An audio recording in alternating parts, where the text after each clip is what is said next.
Please continue eating. At this time, I'd like to call up Miss Brittany Mott, who has a few words to share with you.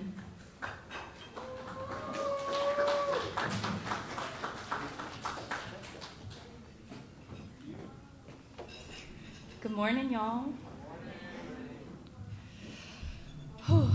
First of all, congratulations. And I mean congratulations in a very non-cliche way. Not the kind of way you say congratulations to any past senior class at any past senior breakfast.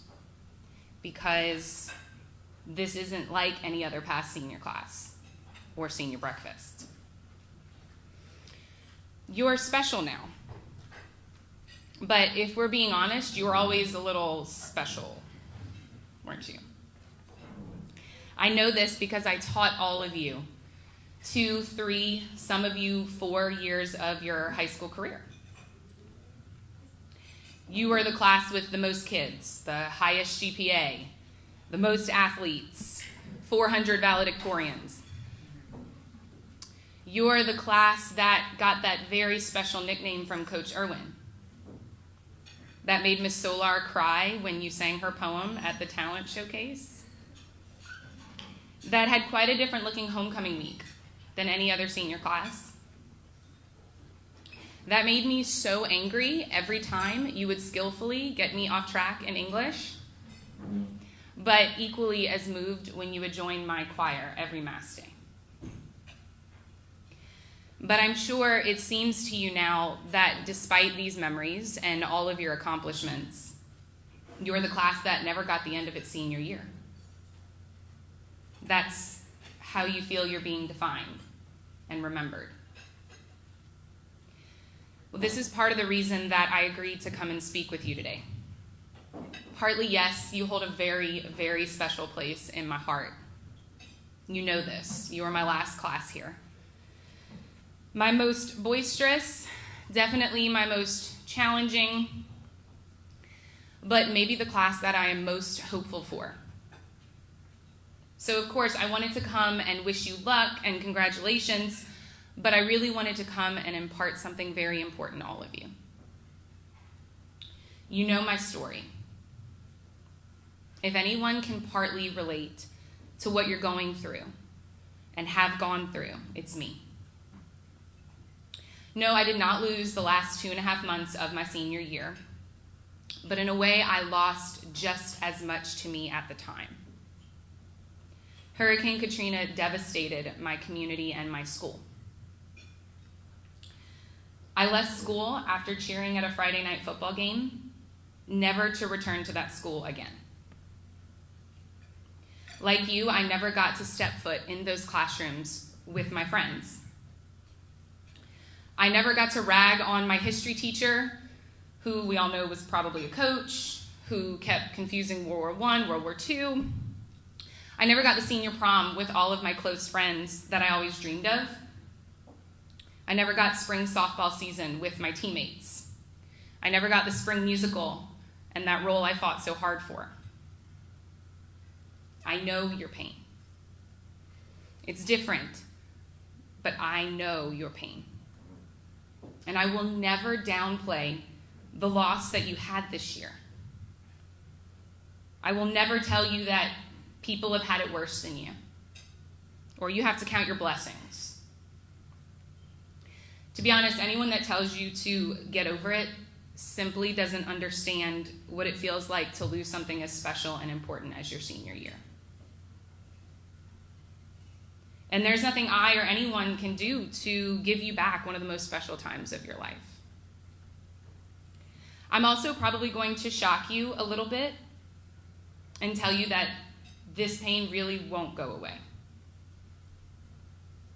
I feel the pain of all of those familiar losses as I speak about it now.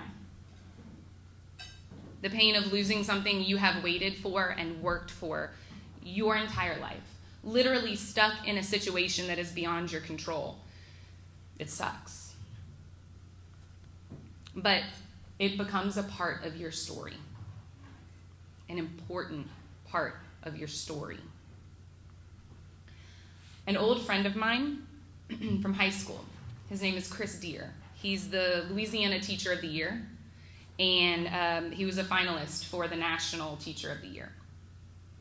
When it was clear that seniors would not be returning for their senior year, he wrote an open letter to high school seniors. Some of you may have read it already.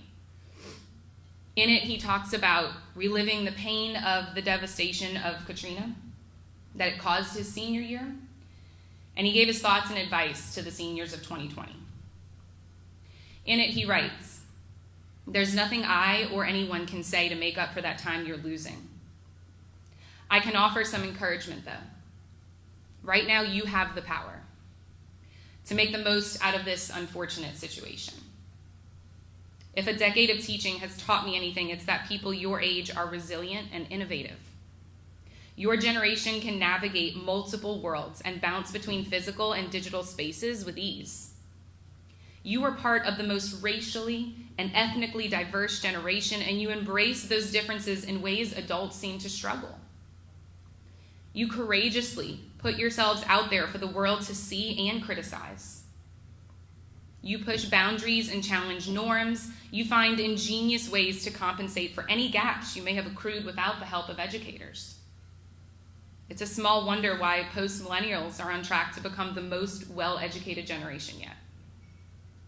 I am sad for you, truly I am. I feel deeply for you, truly I do. It makes my heart hurt as I write. But if there is any group that can plow through this in creative ways, it is your group. There is no pandemic strong enough to silence you or dent the passion of your generation. Keep your head up and keep fighting. Our country needs you because you provide hope for the future."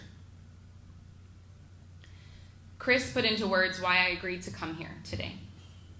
Of course, you are all special to me, and I am so happy that I get to share this moment with you. I definitely didn't think it was something I was going to be able to share with you. But mostly I came here to tell you what I wish someone would have told me when I was a senior going through my loss. That this, right now, is your defining moment. It isn't an unfortunate event or a learning experience. This is your chance to change how you see and do everything. You have the chance to use this pain and this loss that you're feeling and turn it into fuel. You have an appreciation for life now that other classes never had. You have an appreciation for tradition and fun and love that other classes never had because you missed out on so much tradition and fun and love. As corny as it sounds, I want you to use this gaping hole that has been left in your life and fill it with as many experiences as you can starting now. Fill it with God and growth and achievement and reflection and change, because our world needs all of that right now. My senior quote in the Central Catholic 2006 yearbook was, "Everything happens for a reason." And it took me a very long time to come to terms with that, and to be honest, I still don't know if I buy into it totally. But without some of the greatest losses in my life, I would never have had room for the greatest wins. My husband, my children, a school that became my home and my family. It never would have led me to learning and teaching you. So I guess what I'm trying to say is, I don't know if this pandemic is happening for a reason. I will always be truly sorry for you and what you have lost. But I know that you, of all classes, one of the smartest, most diverse, most challenging classes we have had. You, of all classes, I have the most faith in to turn this tragedy into a success story for yourself and Central Catholic. I know that especially now you will hold this school and each other very close to your heart, because you, more so than any other class, have an appreciation for what Central Catholic gave to you in the time that they could. I don't need to tell you to never forget this place, because I know you will always remember what your teachers, your coaches, administrators, and spiritual leaders did for you every day at this amazing school because your time was cut short. Cherish each other. Cherish every moment you've had this year. The pain, the fun, the struggle, and the love. You will need all of it moving forward. And you will move forward. We all know how capable and prepared you all are. And we cannot wait to see what you do with your futures. I love you all. Congratulations.